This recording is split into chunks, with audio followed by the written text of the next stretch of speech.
Hello guys, today I will be showing you how to turn off app notifications on iPhone. If you find this video helpful, please do like and subscribe.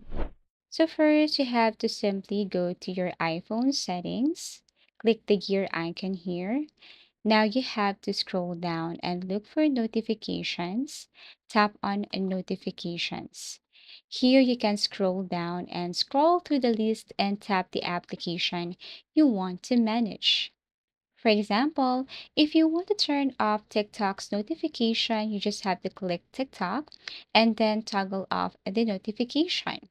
Let me look for another application here. For example, Drive. As you can see, I have turned on the notification. To turn this one off, you just have to toggle this one off. You can turn it on anytime. You also have other option below.